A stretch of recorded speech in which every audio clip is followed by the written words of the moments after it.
the reason I wrote the book is that Norman and I, we have a big emphasis on reconciliation. We have a big emphasis on truth-telling. And as Jeremy said, I like to do the research. So when I'm a bit of an activist.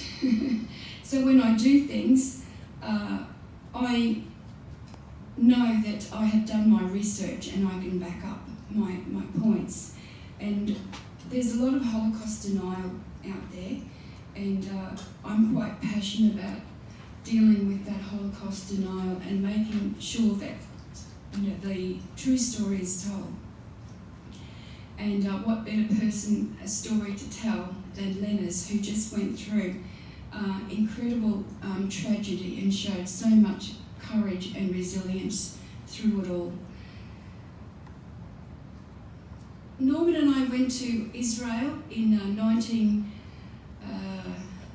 I think it was. Anyway, it was the 50th anniversary of the State of Israel becoming a nation, and we were there also for the 60th and the 70th anniversaries as well. So we're very keen supporters of the State of Israel, and we've been there 10 times and led tour groups a couple of times too for the Light Horsemen, as Jeremy mentioned, including the 100th. The other thing is, for 7 years we were heading up an organisation called the Jerusalem House of Prayer for All Nations, heading that up for Australia and also the Pacific and part of the Asian region as well. So it's quite a responsibility, and we're on an International Council of Elders in relation to that. So that required us to go to Israel each year for those conferences. The other thing is that we really want to reach out and support Jewish people in Australia as well. And we were blessed to be asked to speak at a Shalom Israel event in Melbourne last July at the Beth Wiesman Centre. And while we were there, we let people know that what we had done about a year before was to launch a group called Indigenous Friends of Israel. So that is a worldwide group, and we were at a conference in Israel last year where there were about 2,000 Indigenous people. I'm not saying we organised that, we were part of a group that was organising it, but 2,000 Indigenous people from right around the world who love Israel were at that conference. So be loved and know that you are loved and supported.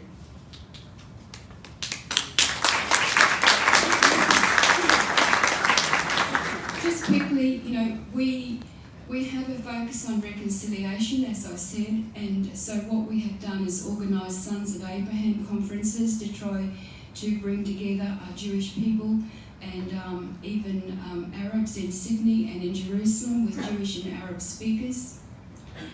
And you're probably wondering where all this started from, and I neglected to mention that in 1995, Norman and I were in Brisbane, and we went along to a reconciliation meeting, and at that meeting, we were told, well, you don't have to do anything about racial reconciliation because the two of you together are a walking reconciliation. But the person said to us, he said, what you need to do though is to go back to the original division between Jew and Gentile, because that formed a spiritual basis for all the other divisions in the world. And not everyone might have taken a comment like that on board, but we did. And we thought, do we know any Jewish people? and so, being persons of prayer, we prayed and we said, Lord, give us a love for Jewish people. And that's where our journey really started in 1995. So we have a strong focus on educating and challenging the church regarding replacement theology and anti-Semitism generally, and we also host a number of conferences in relation to that, which I won't go into. So I think I'll leave it at that, apart from saying that our relationship with Jeremy developed a bit more deeply, I think, in 2002 when we came to Sydney and apologised for the Australian government's stand regarding Evian in not allowing Jewish people into Australia at that particular time. And we also apologised to Yad Vashem as well in 2003, and again in 2010 by presenting a plaque. And Shaya Ben Yehuda was the one who received the plaque in 2010. So I'm going to leave it there, but that just gives you a little bit of a nutshell idea of how we got to be where we are. And I just find it incredible. I'm amazed that I'm even here. I'm amazed at the privilege that Lena just took us into her heart. You know, she's got such a big heart. And she took us in, and we're grateful for that. So I would say that Lena is a picture of survival and courage and resilience. And so also is the State of Israel, which was built by Holocaust survivors. And I think we need to recognise that, and others. And so Israel is not only surviving, it is also thriving, being one of the best startup nations in the world with innovation and economic development, and the number of Nobel Prize winners amongst Jewish people is greater than amongst any other group. And so that resilience, that innovation, I believe, is just running right through. And I just really want to honour that, because we know that anti-Semitism, the Nazi regime tried to wipe European Jews off the map of Europe, and we know today Islamic terrorism is trying to wipe Israel off the map. And these are causes that Norman and I are very passionate about. And certainly we do a lot in educating the Christian community about those things, and trying to influence government policy where we can. We're only little people, but we do what we can. So I'm not sure about my time. You might have to tell me when it's my time, but I just wanted to share really quickly. Lena's always talking about the miracles in her life, and there actually are so many, but I just want to pick up on one of those miracles. And basically, Lena escaped the Warsaw Ghetto uprising, and we know the Warsaw Ghetto became an inferno and not many survived. But like just at the last moment, the 11th hour, and she didn't know at the time that that was what was happening. But whether we call it the hand of God or whatever we might call it, you know, Lena was able to survive. And she kept saying to herself, if I survive. And that's why the title of the book is the way it is. But it's an amazing story, I believe, that when Lena's mother, Gittel, was taken to Treblinka death camp, her husband, Usher, Lena's father, he was grieving. But there was an old man, Mr. Goldstein, and Lena just calls him the old man, but his family was taken too. And so Lena's father had great compassion, showed great kindness, hesed, I think the word is, by sharing their rations. The rations were only a meagre piece of bread and a soup with a little bit of cabbage, if they were lucky, a little bit of potato.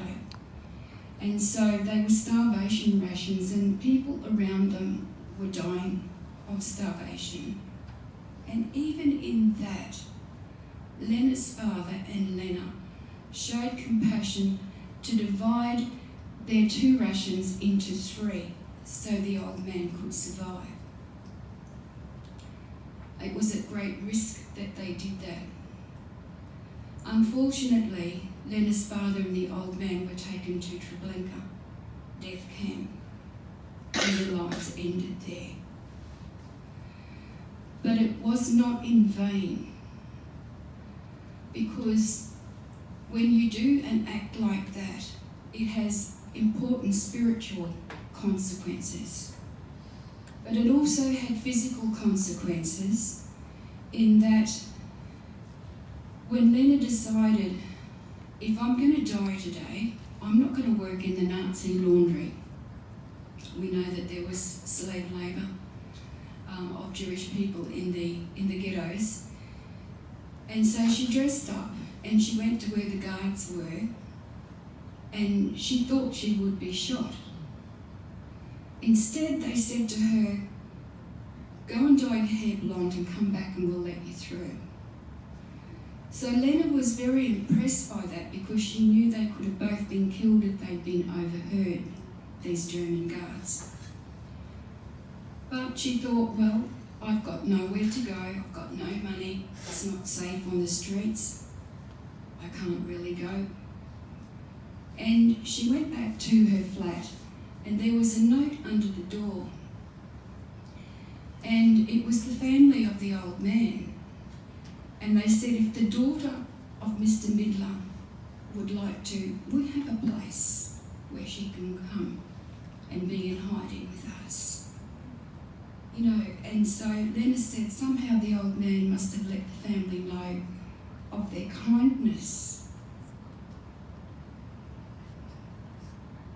So although Lena and her father risked death by starvation to help the old man, the favour was returned by his family. Still, Lena had a surviving brother in the ghetto, Salak, and she went to him and she said, oh look, I've got this opportunity to go, but I don't want to leave you. She'd already lost her older brother, Mathis, who had been killed, and her sister Fella had disappeared, and both parents were killed in Treblinka death camp. So Salak was the only one she had left. And she said to him, I can't go. And he said, you have to go, because someone has to be alive to tell the story. And so Lena has taken up that challenge. And she has lived, and she has told the story. I believe that she was one of the first volunteers at the Sydney Jewish Museum many, many years ago, and has been telling her story ever since, and also for Courage to Care. So the wonderful contribution that Lena's life has made, and I'm just so very privileged to be able to help her tell her story. She's a writer herself. And just the last two slides, you probably have not seen these before. And this is the bunker underneath Warsaw, in the canals or sewers underneath Warsaw. The model was made by Anastasia Urica and commissioned by Eva.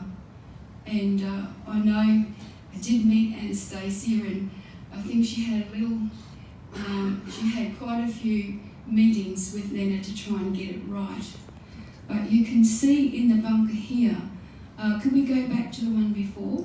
You can see in the bunker here that they couldn't stand up or walk around. They had starvation rations. They couldn't wash. They had one set of clothes, and there was lice. And you can imagine there was other people they had gathered to be with them that they hadn't met before, and so there was the inevitable quarrelling. But Lena, having a wonderful sense of humour and a wonderful talent for writing, not only wrote a diary for herself, which is in the Sydney Jewish Museum here, but also she wrote Bunker Weekly and made jokes to help people survive. That's the kind of person she is. And the last slide there, we can see that the family probably is here. That's attic there. They made a bit of a raft.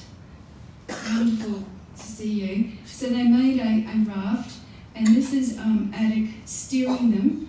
And unfortunately, the bottom of the photo was cut off, but that's Lena sitting on the raft with, I guess you would call the dunny can or toilet can, whatever it is. But once a week, they had to go and take it as far away as what they could and bury it. So, and I believe Mary Ziegler here, Attic's daughter, and a tribute to you as well. Yes. So, amazing story, and I'm going to absolutely leave it there because I might be starting to get like Lena and can spend too long telling her story. Thank you very much.